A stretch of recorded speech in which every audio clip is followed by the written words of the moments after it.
জীবনে সাফল্যের জন্য 15টি সিক্রেট উপায়। জীবনে সফলতা অর্জন করতে চান না এমন ব্যক্তি এই ভূপৃথিবীতে নেই। মানুষের জীবনের প্রধান চাহিদায় হল সাফল্য অর্জন করা। কিন্তু দুঃখের বিষয়, সাফল্যমণ্ডিত ব্যক্তির সংখ্যা খুবই কম দেখা মেলে। জীবনকে সুন্দর করে মেলে ধরতে হলে, নিজের ব্যক্তিত্ব তুলে ধরতে হলে জীবনে সফলতা লাভ করতেই হবে। সাফল্য অর্জনের প্রথম সূত্র হল ইতিবাচক চিন্তা এবং ইতিবাচক পরিবর্তন। একদম সহজ সরল ভাষায় যদি বোঝানো যায়, তাহলে সাফল্য মানে আমরা জীবনে যে জিনিসগুলি চাই সেটা যখন হাতের মুঠোয় পেয়ে যায়, তখন আমরা নিজেদের সফল ব্যক্তি বলতে পারি। তবে এই চাওয়ার অনেক ভাগ আছে। চাওয়া মানে এই নয় যে তুমি একটা ভালো ড্রেস চাইছ আর সেটা পেয়ে গেলেই তুমি নিজেকে সফল ব্যক্তি বলে মনে করবে। সাফল্যের একটা মানদণ্ড আছে। সাফল্য মানে নিজের ভিতরের যোগ্যতাকে বাইরে প্রকাশ করে তার মূল্য পাওয়া। পৃথিবীর প্রতিটা মানুষের মধ্যেই সাফল্য অর্জন করার ক্ষমতা আছে। এই ক্ষমতা ব্যক্তিভেদে ভিন্ন ভিন্ন নয়, কিন্তু অনুভব ভেদে, ইচ্ছা শক্তি ভেদে, চিন্তা শক্তি ভেদে সাফল্যের সফলতা নির্ভর করে। আসলে কল্পনাই হচ্ছে ব্যক্তিগত সাফল্যের চাবিকাঠি। আসুন জেনে নেওয়া যাক একজন মানুষের কি কি গুণ থাকা উচিত যার মাধ্যমে সে পেতে পারে সাফল্যের চাবিকাঠি। নাম্বার 1, আজ থেকে 5 বছর পর আপনি কোথায় যাবেন? তা নির্ভর করবে এখন আপনি কি ধরনের বই পড়ছেন, কোন ধরনের মানুষের সঙ্গে মেলামেশা করছেন সেটার উপর। নাম্বার 2, সাফল্য হল 95% কঠোর পরিশ্রম আর 5% অনুপ্রেরণার ফল। নাম্বার 3, যে ব্যক্তি পড়তে পারে কিন্তু পড়ে না আর যে ব্যক্তি পড়তে পারে না, দুই সমান। নাম্বার 4, ফার্স্ট ইমপ্রেশন খুবই গুরুত্বপূর্ণ। কারণ কোনো কথা বলার আগেই একজনের সঙ্গে সাক্ষাৎ হওয়ার 3 থেকে 5 সেকেন্ডের মধ্যেই তার সম্পর্কে একটা ধারণা হয়ে যায়।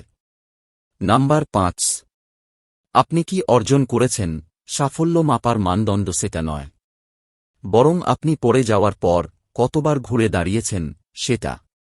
নাম্বার 6, পরাজয়ের ভয় পরাজয়ের চেয়েও খারাপ। নাম্বার 7, একটা পরাজয় আরও পরাজয়ের জন্ম দেয়, কারণ প্রত্যেকটা পরাজয়ের সঙ্গে ব্যক্তি তার আত্মমূল্য হারিয়ে ফেলে, যেটা পরবর্তী পরাজয়ের কারণ। নাম্বার 8, পরাজিতরা কোনো কিছু ঘটার অপেক্ষায় থাকে, তারা কখনোই কোনো কিছু ঘটাতে পারে না।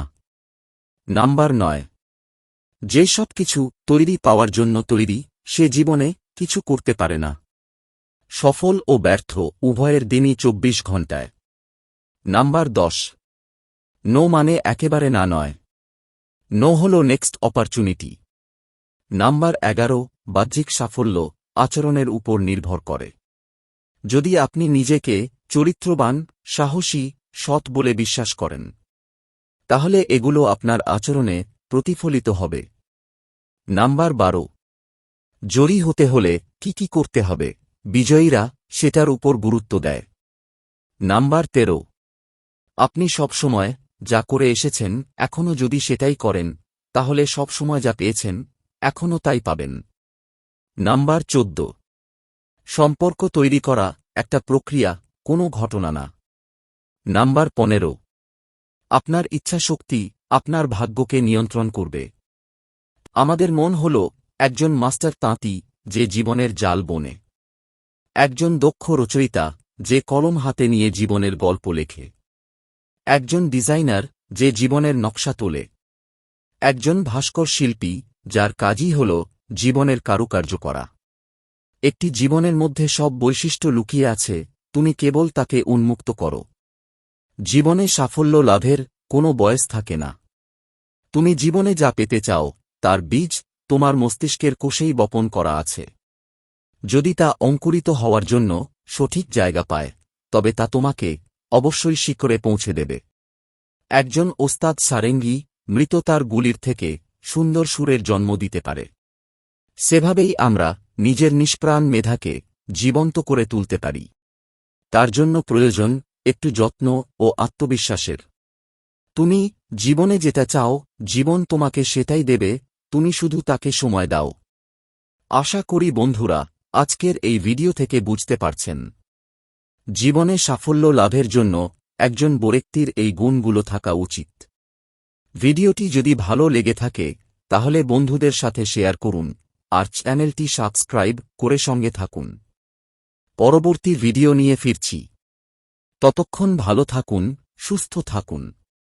ধন্যবাদ।